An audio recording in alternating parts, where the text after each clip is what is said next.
This hour on I-24 News. I think it's terrible. You want to know the truth? I think it's a disgrace. What's going on in this country, I think it's a disgrace. That was President Trump reacting to a Republican Intelligence Committee memo alleging that law enforcement officials manipulated a surveillance court. And now the president is leaving open the possibility of firing the Deputy Attorney General who oversees the special counsel investigation. Plus, the Trump administration has sanctioned what it calls a major Hezbollah financing network, and it's said to be the first in a wave of actions targeting the Iran-backed militia.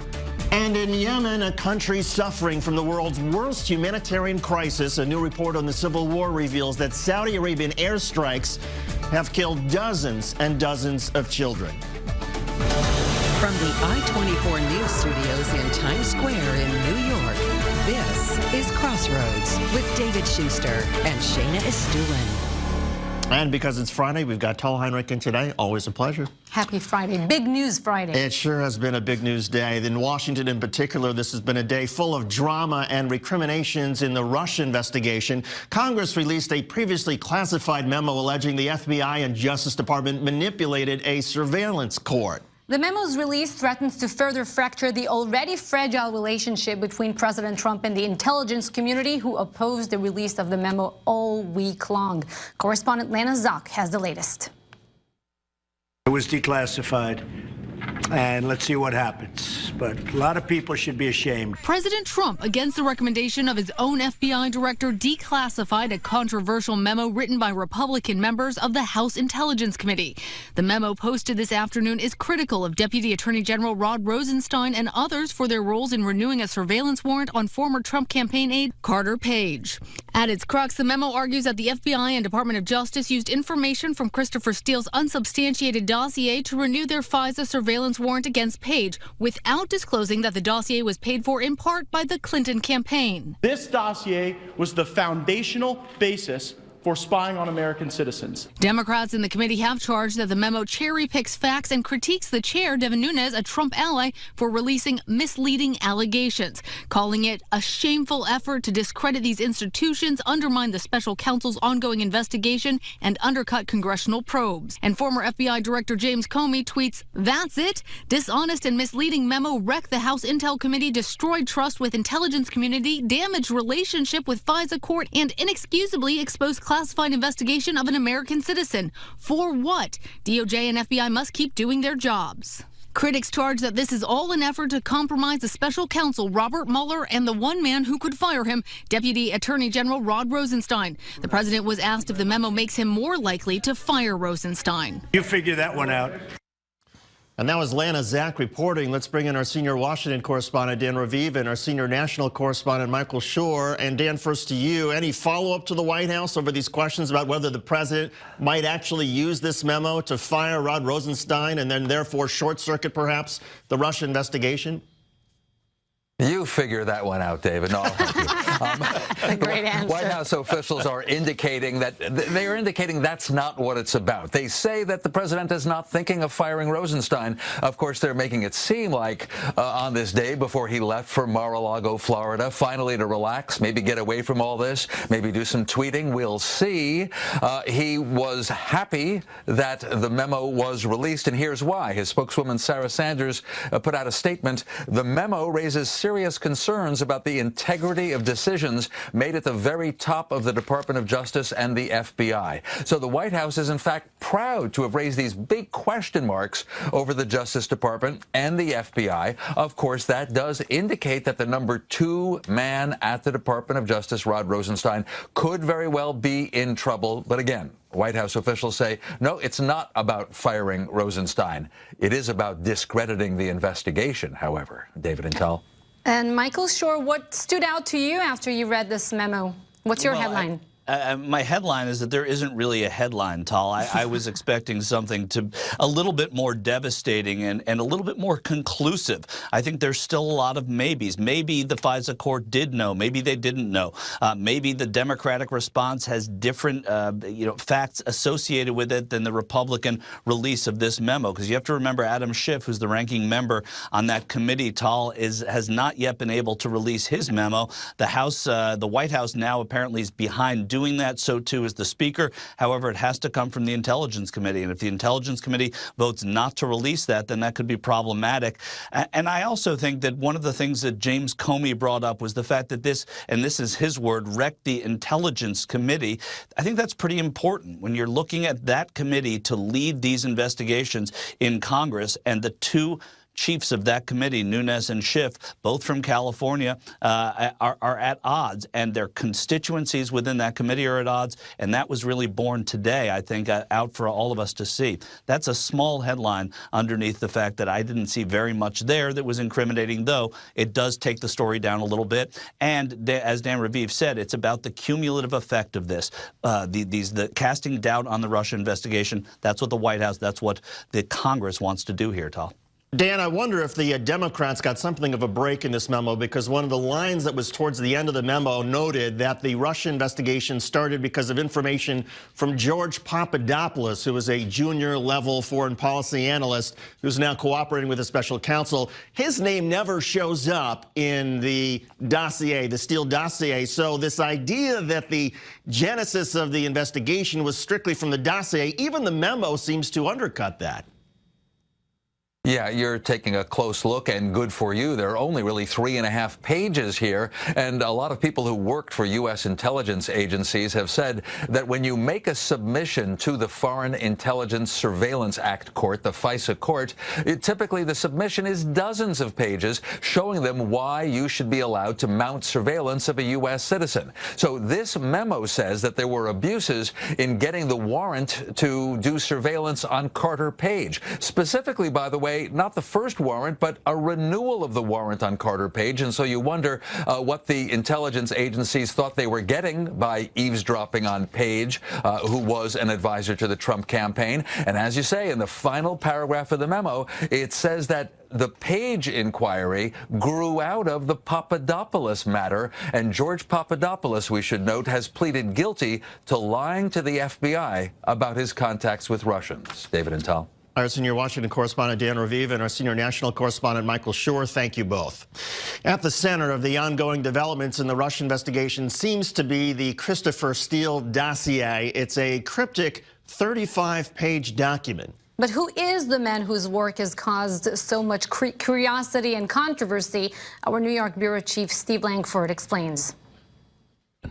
Christopher Steele, born in Yemen and raised in the UK, the former British spy, a veteran of operations from targeting the Taliban out of Bagram airfield in Afghanistan to investigating the mysterious poisoning death of Russian intelligence officer Alexander Litvinenko.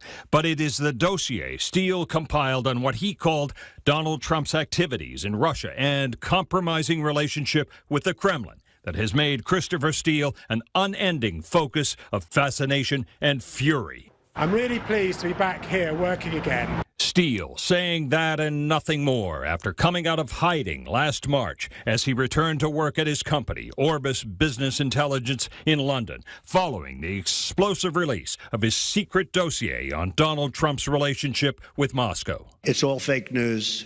It's phony stuff. It didn't happen. The Steele dossier, financed by the Democratic National Committee and lawyers for Hillary Clinton, was eventually passed on to U.S. intelligence. Senator John McCain said to have provided a copy of the Steele dossier to then FBI Director James Comey in December 2016, while Steele's information also became part of the justification for the surveillance warrant targeting former Trump advisor Carter Page. Steele's signature piece of intelligence gathering, and just how reliable and credible it is, something that may ultimately be judged only by Donald Trump, Robert Mueller, and history. And that was our New York bureau chief, Steve Langford, reporting. You know, Tal, there's one thing again that I think is really important to remember, and that there's an argument here. There's an argument over if the genesis of the Russia investigation was tainted, therefore everything that came out of it, including special counsel Robert Mueller, must be tainted as well.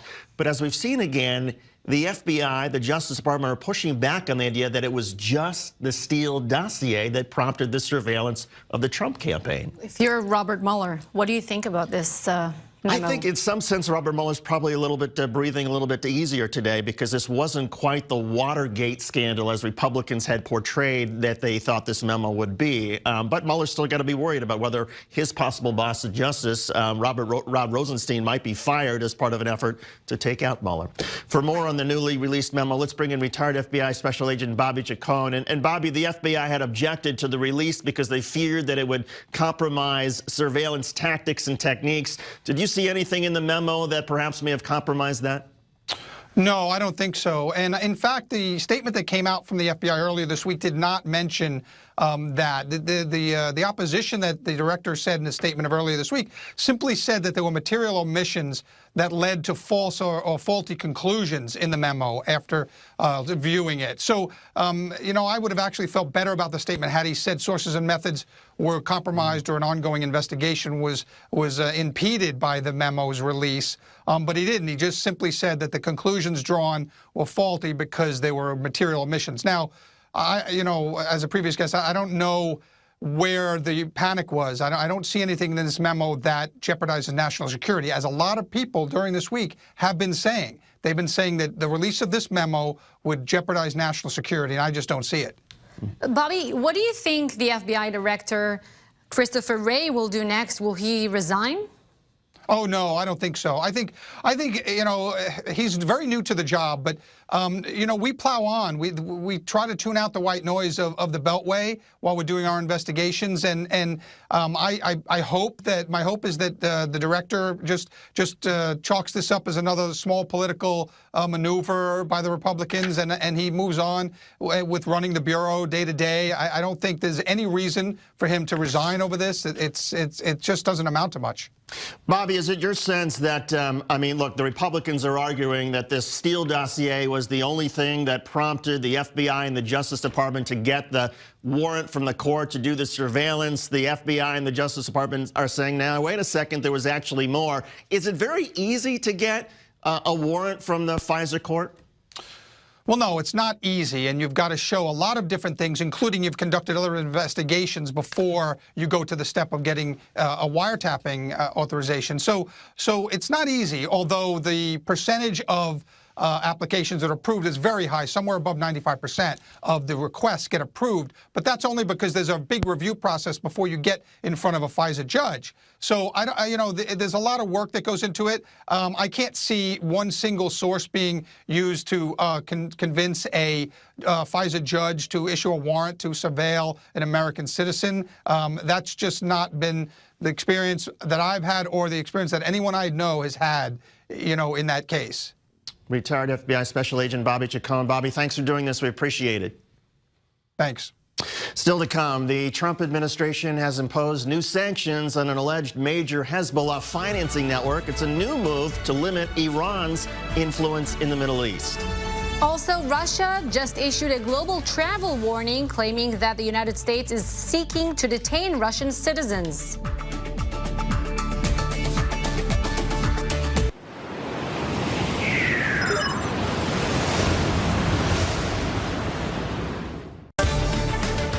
I'm Khaled bin David. And I'm Nareet Ben. Join us on The Rundown here in the heart of the Middle East for a candid conversation. A closer look at the stories born out of this region and driving changes all the way to Washington.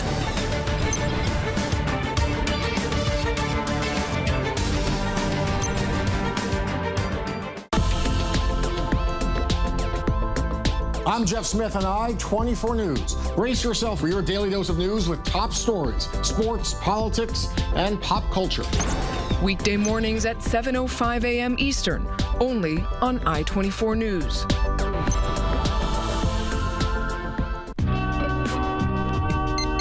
I-24 News.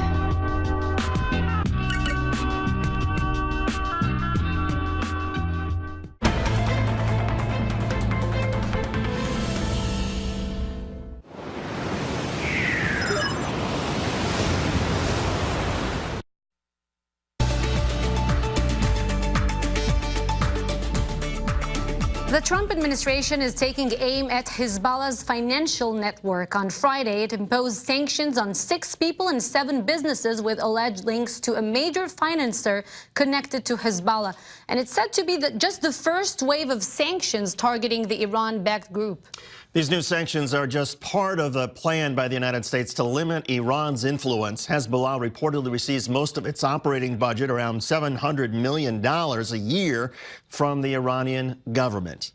Well, you know, David, first, of course, it can be viewed as an attempt by the Trump administration to further counter Iran's influence in the region, things that the Iran nuclear deal does not include. But it also comes on the heel of, I don't know if you saw this Politico investigation that revealed that the Obama administration basically undermined an ambitious law enforcement campaign and allowed Hezbollah to continue to engage in drug trafficking, and it would not to jeopardize the Iran deal. That was the goal. So this is a significant change from that, of sort of looking the other way, and Hezbollah now saying, no, we're going to clamp down now on the finances. Of course, it's not as if the Obama administration did not view the Hezbollah as a terror group, but yes, maybe it overlooked certain aspects. Now, a different story. Meantime, in Russia, the foreign ministry is warning its citizens to rethink traveling abroad. It claims that U.S. intelligence services are on the hunt to detain Russians traveling around the world. This follows U.S. allegations of Russian interference in the 2016 U.S. presidential election. Our I-24 News senior defense correspondent Shai Ben-Ari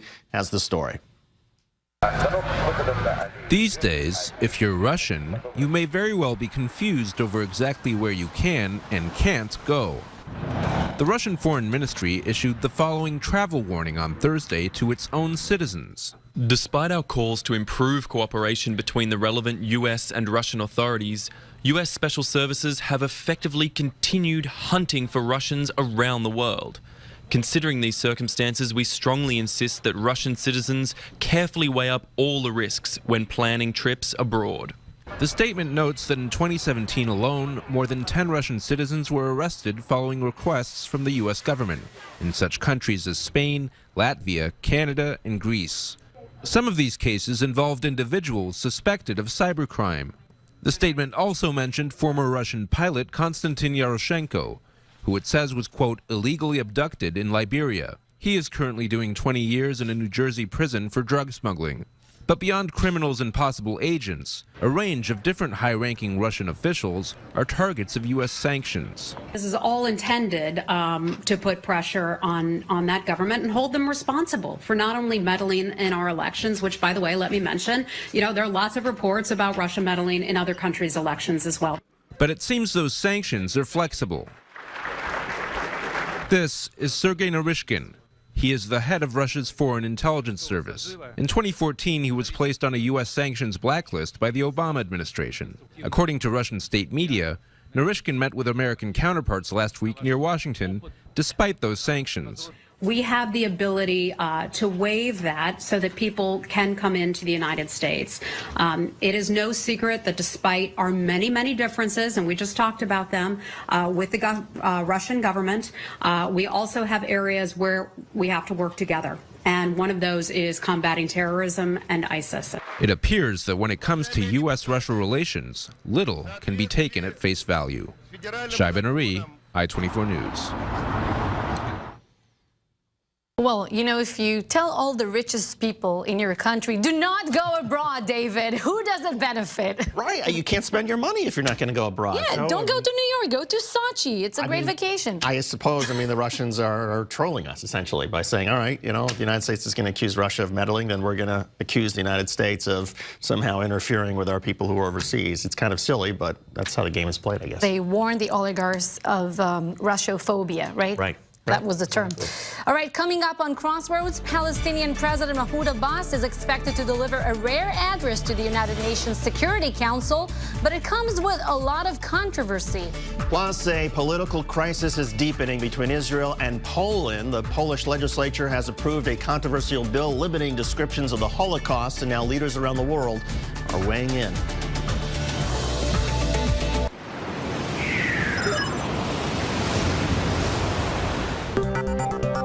News 24 is a Spanish-language weekly news magazine on I-24 News, presented by respected journalists Carlos Gurovich and Damian Pachter. bringing you news and analysis of the most important issues of the Middle East and Israel, with the added perspective of the impact on the Spanish-speaking world.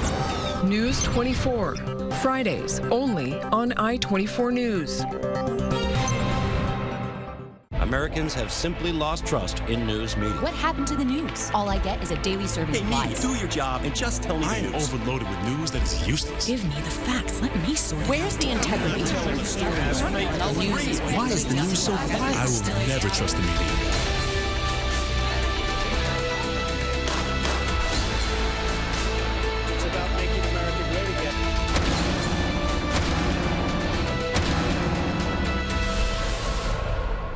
Politics, economics, business, and technology.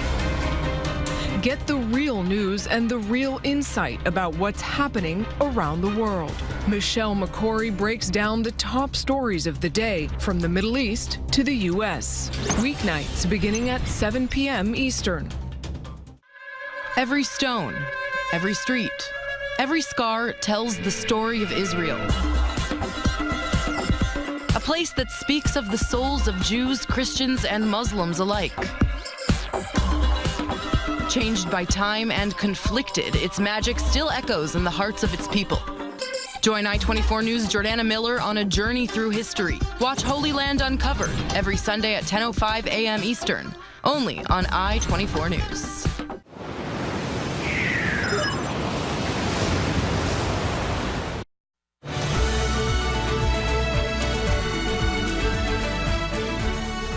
Tensions remain high between the Palestinian leaders and members of the Trump administration following the president's declaration last year that Jerusalem is the capital of Israel. And now Palestinian President Mahmoud Abbas is preparing to deliver a rare address to the United Nations Security Council. Israel's ambassador to the United Nations, Danny Danon, has slammed the idea of giving Abbas the platform. He says Abbas is only crippling prospects for Middle East peace. I-24 News senior Middle East correspondent Mohammed Al-Qasim has the story. Palestinian President Mahmoud Abbas is taking his case to the United Nations again. Abbas will give a speech later this month to the Security Council, setting the stage for a showdown with the Americans and the Israelis on the floor of the world body. Kuwait, the incoming president of the Security Council in February, invited Abbas. It will be a good thing for the members of the Security Council to listen to the president himself. It will be beneficial for all. This comes at a time where relations between Washington and Ramallah at their lowest point in decades, following President Donald Trump's controversial announcement late last year, recognizing Jerusalem as the capital of Israel. The decision infuriated Abbas, who said the U.S. is no longer a trusted mediator. We do not accept America as mediator between us and Israel. The Palestinian Authority cut off all communications with the U.S., and Abbas boycotted U.S. Vice President Mike Pence's recent visit to the region, electing instead to attend an EU meeting in Brussels, which in turn enraged Trump. When they disrespected us a week ago by not allowing our great vice president to see them, and we give them hundreds of millions of dollars in aid and support, tremendous numbers. The speech at the UNSC is part of President Abbas's campaign for an international conference on the conflict. Israel's ambassador to the United Nations, Danny Danon, accused Abbas of seeking to put an end to any possibility of negotiations with Israel, saying, by continuing to act against the United States and seeking unilateral action against Israel, Abbas is completely misreading today's reality and harming the prospects for a better future for his people. Trump promised he will make history and achieve the ultimate deal between Israelis and Palestinians. But with all parties entrenched in their positions, it seems that at this point, his promise may ultimately remain unfulfilled. Mohammed Al-Qasim, I-24 News. What do you make of Abbas's strategy of going to the UN? Well, it's not something we haven't seen from the Palestinian Authority in the past. Israel always accuses the PA of going to international institutions instead of engaging in direct negotiations. But Abbas is in a very tough position. He has to deliver something. The U.S. is cutting aid to his people. The peace process is stalled, so are the reconciliation efforts with Hamas. If he wants to stay relevant, he has to deliver. And I think he not only has to deliver, but he has to deliver something new. I mean, it feels like fine if he's going to go to the United Nations, but if it's the same old, then people are going to dismiss him. But if he can come up with something new and say, look, I'm angry about Jerusalem, I'm angry at the Trump administration, but here's how we can possibly break the logjam, then maybe that perhaps satisfies enough of the world to say, okay, let's see where this can go. I agree with you on that. And now moving on to another story we've been covering extensively this week. The political crisis between Israel and Poland is deepening this week. The Polish Senate passed a controversial bill that makes it illegal to blame or accuse the nation of being complicit in the Holocaust. In the wake of that bill, Israel has now postponed a scheduled visit to Jerusalem by Poland's national security advisor, and by all accounts, the once friendly relationship between these two countries is taking a hit. All right, 24 News international affairs correspondent Bianca Zanini has the latest. A threat to free speech, a distortion of history, or a matter of defending national pride. Poland's new controversial bill has sparked a diplomatic crisis with Israel and strong reactions from the international community. The bill, which now only awaits final approval of the president, threatens fines or prison sentences of up to 3 years for anyone blaming the Poles for the atrocities committed against Jews during the Second World War. The Holocaust denial is not only denial of German crimes, but also other ways of falsifying the history.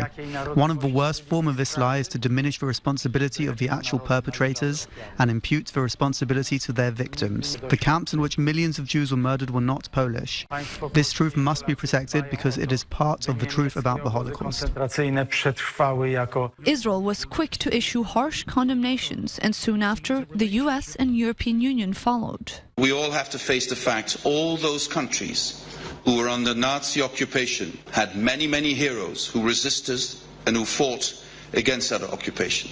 But sadly, in all those countries, there were always people that could be found to collaborate with the Nazi occupiers. The U.S. State Department has said it's concerned that the legislation could undermine free speech and have repercussions for Poland's strategic interests, including its relationship with Washington. Even in Latin America, media outlets criticized Poland's, quote, stirring or meddling with the past.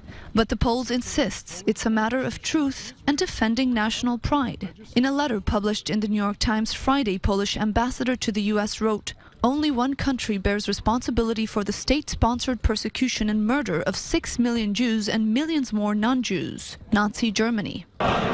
With continuous reports of a heightened climate of xenophobia in Poland, critics say that this law is just the latest step down a dangerous path away from democracy. Poland's far-right government has clashed with the European Union, and just last year, the European Jewish Congress warned of a rise in anti-Semitism. Israel's Benjamin Netanyahu has put quite a bit of political capital into building relationships with right-wing governments in Europe, and Poland has been one of Israel's closest allies in the EU. Now, Israel is considering recalling its ambassador, and the question remains, just how much will this battle over history dictate the relationship between the two countries going forward? Bianca Zanini, I-24 News. It's sad because you get the sense, I mean, look, we know that nationalism is on the march around the world, and this seems like it's part of it, and I think it's frightening to so many people. Never mind that it's the Holocaust and it's whitewashing history, but this idea of clamping down on free speech? I think it's not only concerning because it is Poland, it's concerning because it might set precedent, and maybe, who knows, a few years from now, in the future, other countries may adopt similar legislation, and we know that Holocaust survivors, witnesses of these atrocities are, getting fewer. They're getting older and older. Such a great point. Still ahead, the war in Yemen is now in its third year, and aid groups say it is having a direct impact on more than 75% of the country's 28 million people. A new UN report says that children are dying in astounding numbers at the hands of the Saudi-led coalition. And in a more feel-good story, this inspiring young woman is now the youngest person in history to pull off a so-called Arctic hat trick, covering nearly 800...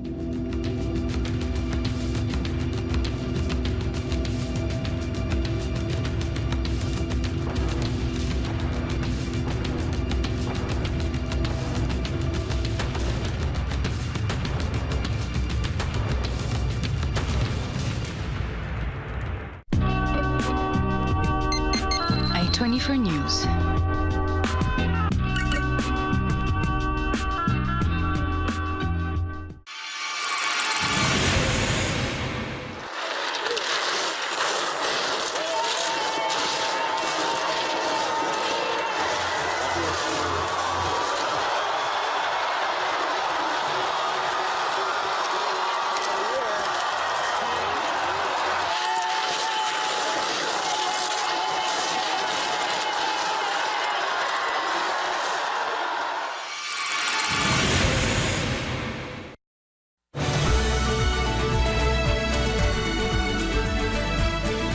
Welcome back. I'm Tal Heinrich in for Shayna Estuling today. And I'm David Schuster. We've been covering the ongoing war in Yemen for some time, and just this past week we saw fighting escalate as separatists surrounded the presidential palace in Aden. This, of course, comes amid the world's worst ongoing humanitarian crisis. A previously confidential report by the United Nations has now been brought to public attention, and it reveals the shocking number of children's deaths at the hands of the Saudi-led coalition that is battling Yemen's Houthi rebels who are backed by Iran. All right, 24 News correspondent Marcus White has the story and a warning. You may find some of the video you're about to see hard to watch. These images show the ongoing violence in Yemen's civil war. The country has been devastated by fighting between forces supportive of President Abdallah Mansour Hadi and those who support the Houthi rebel movement. The UN's Children's Aid Agency, UNICEF, says more than 5,000 children have been killed or injured in the war. That's an average of 5 children a day. Late last year, 256 schools were destroyed and nearly 24 were occupied by armed groups. The war has an even more profound impact on the disabled and sick. 6-year-old Zawar Gabran has been disabled since she was born, and she's in constant pain. I don't have anything, and I see her not sleeping at night. She does not sleep. She just sits until the morning comes. I'm calling on the international organizations and the state to help me take her to the hospital. Zawar lives in a displacement camp where there's no access to medical treatment. Many of the disabled wish that they could get crutches or a wheelchair. There is no money to treat them, so they have to accept the status quo and live without treatment. 8 million people are suffering from near-famine conditions in Yemen, according to the United Nations. The situation is so troubling, hundreds of Yemenis living near a garbage dump in the western part of the nation scavenge for food, eating and drinking what they can. This young boy says he collects plastic and sells it for money. 2 million children in Yemen are dealing with acute malnutrition, according to the UN. It's a condition that can be deadly. Yemen is also battling diphtheria, a serious bacterial infection. Earlier this month, the advocacy organization Save the Children said 52 people have died from the disease since August. Many of the deaths were people under the age of 15. Yemen also continues to suffer from a cholera epidemic. Millions have been infected and more than 2,000 people have been killed. But despite the battles for the disabled, the hungry, and those with cholera and diphtheria, help has begun to arrive. Just last week, 90 tons of aid was delivered. But there's still no end in sight to the devastation in Yemen, described by the UN as one of the worst man-made humanitarian crises in the world. Marcus White, I-24 News. Very disturbing images there. For more on that, we're joined by Basima Al-Hussein, Truma National Security Project political expert and CEO of Al-Hussein Global Strategies, an international government affairs consulting firm. Thank you for joining us, Basima. You read this report by the UN. Thank you for having me. What is your major concern in regards to Yemen? I think the #1 concern for the entirety of the international community should be the unjust treatment towards innocent civilians and innocent children who are suffering on an epidemic scale from communicable diseases that are largely preventable in the international community. That is cholera and diphtheria. Over 5 children are dying on average a day. That's completely unacceptable considering that we have the medical treatment necessary. We have the scientific knowledge in order to treat and prevent these diseases. And the only thing that is preventing us from being able to do so is the terrible political and military situation that's happening in Yemen. We saw in the report that some aid has gotten through, but it seems like such a small drop in the bucket compared to the enormity of the challenge. And as a result, do you see this getting any better or simply continuing to get worse? I think it will continue to get worse as we continue to see this proxy war escalate between Saudi Arabia and Iran and Yemen. Just another playing field that's playing out in the broader Middle East. And I think it really calls to question a larger issue for the United States federal government and our allies when we address the issue strategically. We need to work to mitigate this crisis and the broader regional proxy conflicts that are erupting in smaller areas across the region. And I think that we have a very underutilized potential partner in Qatar. Qatar is frequently criticized for having relationships in Iran. They recently opened an embassy in Tehran and opened formal diplomatic relations with Iran this summer. However, I think rather than criticizing Qatar for that, the United States and our allies should recognize that as an opportunity to use Qatar as a mitigating and mediating influence in the region, so that we can ameliorate these tensions and lessen the devastating impacts to innocent civilians. Well, that's an interesting approach. Basima, to what extent is humanitarian aid able to make its way into the country right now? It's really not able to at any significant level, and that's because the major ports are under siege. The Houthis have control over the areas where the ports normally would enter and goods would enter, and therefore the Saudis have cut off access to those ports for the broader international community, including aid, because they're concerned that aid could help the Houthi rebels and those who support them. But we see that the Houthi rebels are really a very insignificant population within the broader Yemeni the broader Yemeni country, and that the real casualties of this Saudi prevention of aid entering the ports are these innocent people. And Basima, you mentioned the Saudi blockade. The United States military has been helping the Saudis enforce that blockade. How much responsibility, therefore, does the United States bear in all of this? Well, I think that the United States needs to do a better job in making sure that our own contributions are able to get through. So I certainly can understand the legitimate concerns to make sure that weapons and dual-use products, those are products that can be used both for civilian purposes and also for bombs, for example, cleaning products that can be turned into Molotov cocktails, aren't able to get through. However, I do think that it is incumbent upon the United States and upon our partners and upon the international community writ large to ensure that products like food and medicine are able to get through, because we all know that anywhere in the world, if we see this rampant destabilization, failed state, an absolute breakdown of institutions, we all know that that just creates a breeding ground for long-term extremist recruitment, for long-term threats to both Israel, to the United States, and to other strategic allies. And Basima, just briefly, do you believe that Yemen will be a unified country once again? At this point, it's so hard to imagine that.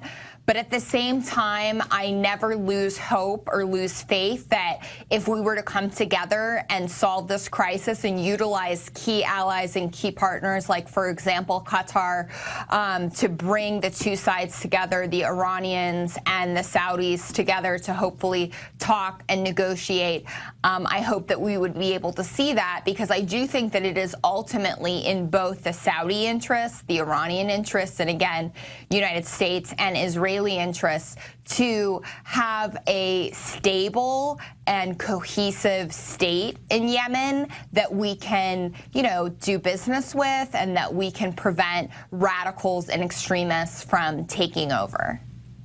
Basima Al-Hussein from Trumel National Security Project political expert and CEO of Al-Hussein Global Strategies, thank you for your time. And we've got lots more coming up, including the story of this remarkable record-holding teenager. She's the youngest person to reach both the North and the South Pole and cross the Greenland ice sheet. But there's even more. Plus, the father of 3 girls allegedly molested by USA Gymnastics team Dr. Larry Nassar lost control during a sentencing hearing. He later apologized for the outburst. We'll have the details next.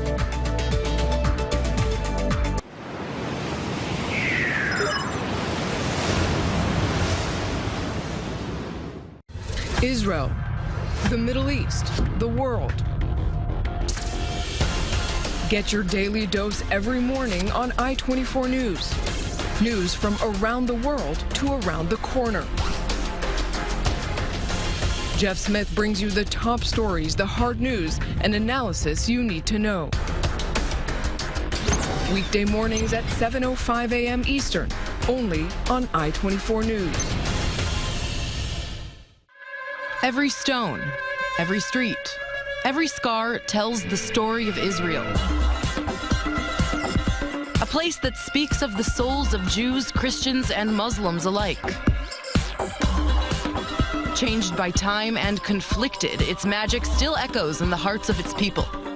Join I-24 News' Jordana Miller on a journey through history. Watch Holy Land Uncovered every Sunday at 10:05 a.m. Eastern, only on I-24 News. Go beyond the headlines every day on I-24 News. Host Ami Kaufman talks to the news makers and pundits to bring you the story behind the headlines. The Spin Room with Ami Kaufman, only on I-24 News.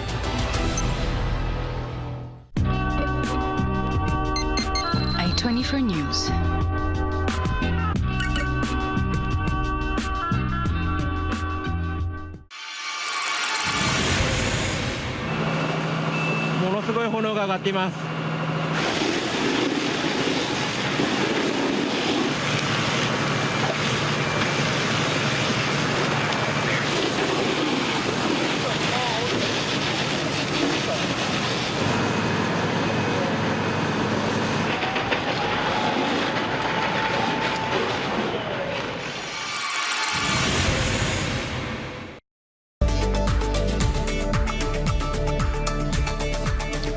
In the news business, as we saw in the last block, we often cover some really depressing stories, but we also get to cover a lot of very inspiring ones, and this is one that is certainly going to inspire all of us.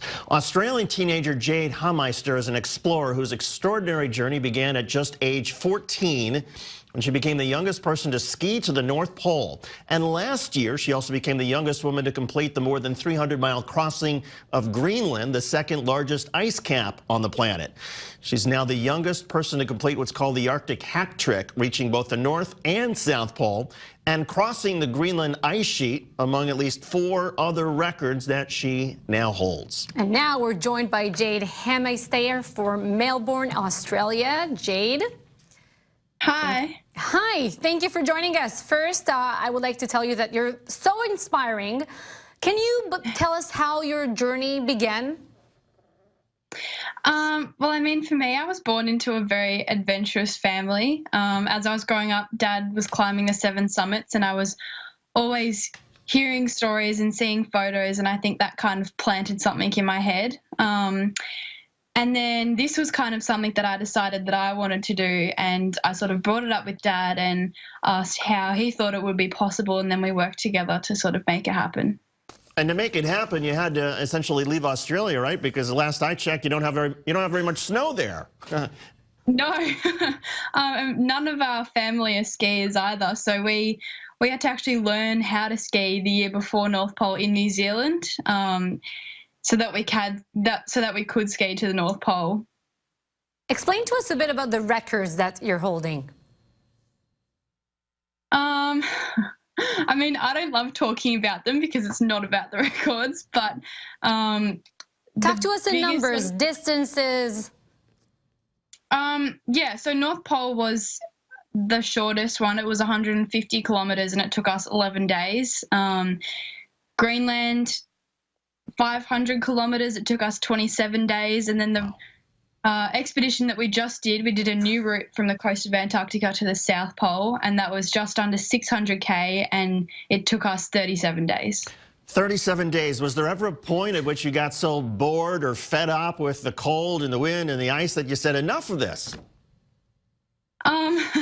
I definitely had those thoughts inside my head at least once a day. But I mean, to put in all that work and to have completed the 2 trips beforehand over 2 years, you don't want to give up. So you just give it all. Jade, I want to talk to you about this picture that we have here of you holding a sandwich. What's the story? What is the story behind the picture that went quite viral, and you're holding a sandwich in it in the middle of the southern pole, right? It's coming. It's coming. Yeah. Wait, we will show you in a second, our viewers.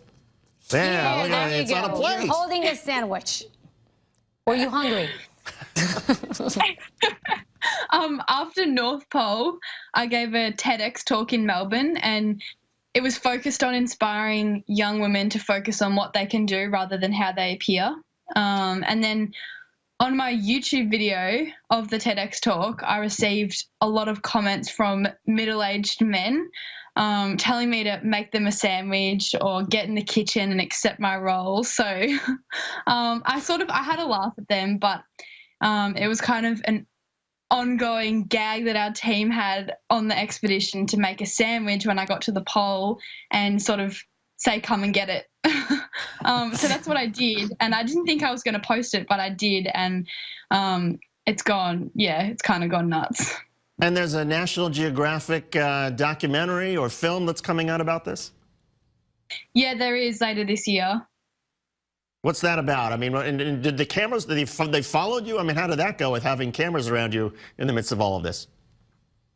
Well, North Pole, we had one cameraman on our team, and he shot a documentary for National Geographic. And then Greenland and South Pole, we had a cameraman and camera assistant, and they're shooting a feature-length film with National Geographic with Greenland and South Pole combined. David, you understand that she is 16. Jade, how do you do your homework when you go on expeditions for 37 days? Well, most of that time was actually during our summer break. So I did miss a lot of the Australian summer, but a couple of weeks of school. So the school has been really good with it and helped me catch up beforehand and afterwards. But sitting in a classroom after being in that environment for 37 days is really tough. So, Jade, most people don't achieve a world record in their lifetime. You've now got several of them at the age of 16. I mean, what's next for you? I mean, you want to, I don't know, try to conquer Mount Everest and do that sort of climbing next? I mean, are there other things you want to What is Mount Everest for her, you know? I think, exactly. I mean, that's kind of Dad's thing, I think. I think the fact that he's done the 7, I think I'll just let him have that. Like, I don't really need to do that. I'll do something different. But for me, in the next 2 years at school, the last 2 years of school, and then I think I'll decide what to do next. But it will definitely be some sort of adventure, I think. Jade, I got to ask you, because I've got a 4.5-year-old girl, a daughter, and you've talked a lot about your dad, and it sounds like your dad has provided a lot of encouragement, but he's also been very sort of busy. And it sounds like you guys have a pretty good relationship. What advice would you give to me, to other parents about that relationship in terms of trying to encourage your daughter to go for it, but at the same time not pushing her too hard? Well, I mean, I think it was easier for Dad in the sense that he already had that experience in sort of those extreme conditions. But our family has been very big on encouraging us to chase our dreams and supporting us in chasing our dreams. So this was kind of one of my dreams, and it was something that Mum and Dad definitely supported me on. Did your dad take away your toys when you were little when you didn't follow his instructions? Just kidding. David, I want to see you sending your daughter for 37 days in the South Pole. I want to hook her up with Jade. In fact, Exactly. I mean, maybe this weekend we could just 37 days in New Jersey, you can send your daughter. Jade, I want to ask you one more thing, because we don't have time to air your entire TED Talk speech. What was your message? What is your message to young women out there? I think most importantly, chase your dreams, but don't let image affect you chasing your dreams. So don't focus too much on how you appear. Focus on what you can do instead. That's great. Amen. Amen. Jade, Jade Haymeister. Jade, thanks so much, and good luck to you in all of your future endeavors, and thanks for joining us on I-24 News. We appreciate it. Thank you. We should keep following her. Oh, yeah. I mean, totally. I mean, maybe next time she's in the States, in America, have her in here. I would love to introduce my daughter to her. And give, I mean, she's a perfect role model for kids. That's amazing. Boys and girls. Seriously, I can't imagine what's it like. You think about it, 37 days. You don't even sleep. You don't eat properly. Like, how do, and all the energy that you burn every day, how do you do that? And it's also dangerous. I mean, it's not just like you're just like hiking along. I mean, it can be dangerous. You have to like it a lot, and you have to be at peace with yourself. Yeah. You know what I mean? It's all white, Yeah. and just you. You have to endure. Coming up, there were some dramatic scenes in a courtroom in Michigan on this day when the father of 3 daughters abused by USA Gymnastics Dr. Larry Nassar lost control. He later apologized. Details next.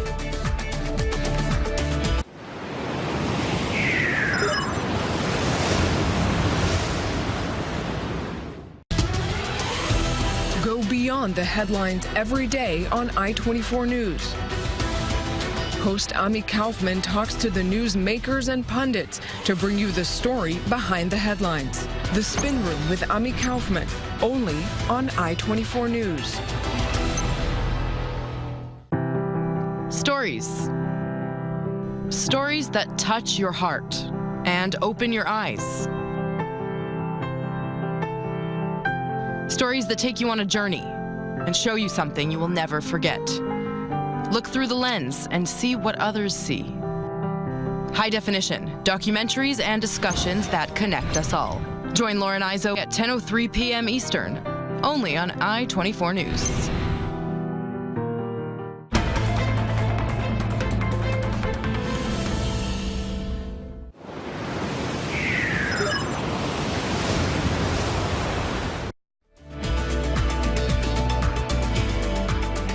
Based on all the court hearings in Michigan, I think it's now something like 260 women have now accused the former USA Gymnastics doctor of abuse. And on this day, chaos erupted in a Michigan courtroom. And it highlighted again the incredible emotions that have marked the 3 weeks of hearings for Dr. Nassar. Nassar is the USA Gymnastics team doctor that has now pleaded guilty to abusing 10 girls and is accused of doing the same, as David said, to more than 260, I think now. A distraught father of 3 of those victims lost control during a sentencing hearing and attempted to attack Nassar. Correspondent Aaron Kitersky has the story. As Larry Nassar sat for sentencing in Eaton County, Michigan, the father of 3 of his victims asked for time alone. Would you give me 1 minute? Randall Margraves had just watched 2 of his daughters deliver victim impact statements. Margraves described himself as a distraught father. When the judge denied his request, Margraves charged at Nassar. Court officers tackled Margraves before he reached Nassar's seat and put him in handcuffs.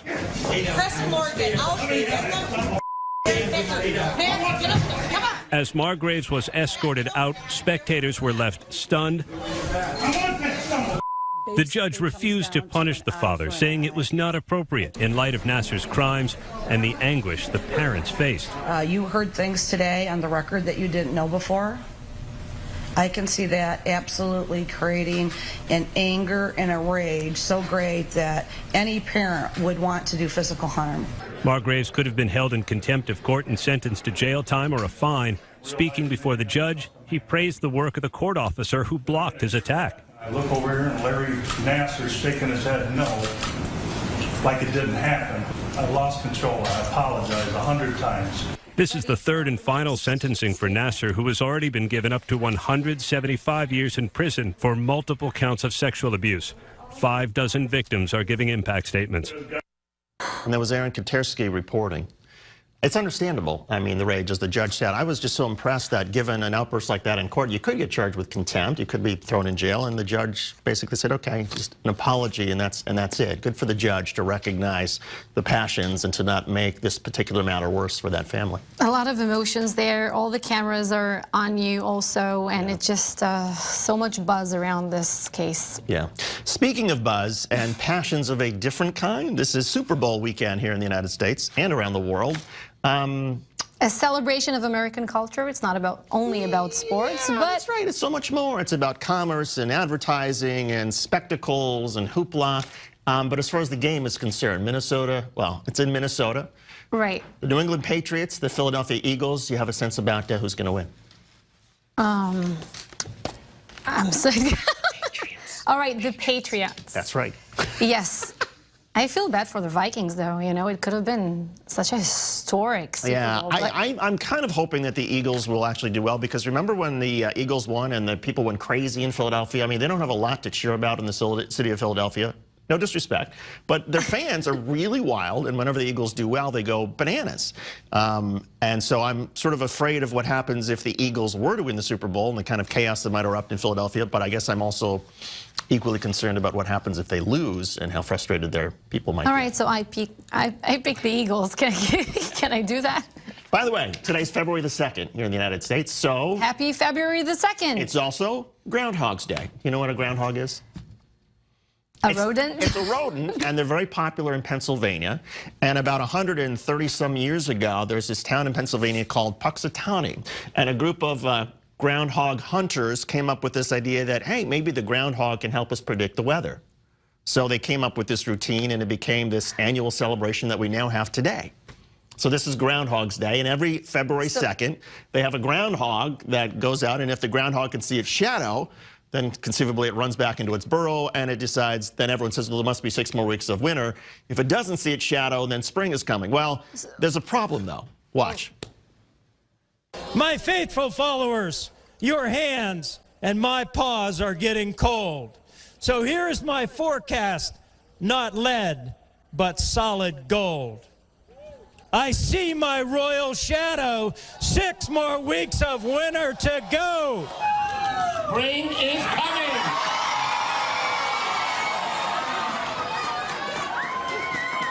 Yeah, two groundhogs, two different predictions. So one is saying that rain is coming. No, that spring is coming. Oh, spring is coming. Yeah. I thought rain was coming. No, okay. and then the more traditional Puxatawny Phil, who's the old, celebration, that guy, well, that celebration, which is considered more credible, says no, that there's going to be 6 weeks of winter because it saw its shadow, therefore, according to tradition. They have to be more consistent with this pagan tradition. I mean, why can't these groundhogs get together and come up with an agreement? I wonder if I can ask the groundhog questions about my future. Oh, you don't want, don't get me started. Tal's got a clear cut coming up next hour. The news continues on I-24. I will talk to a groundhog.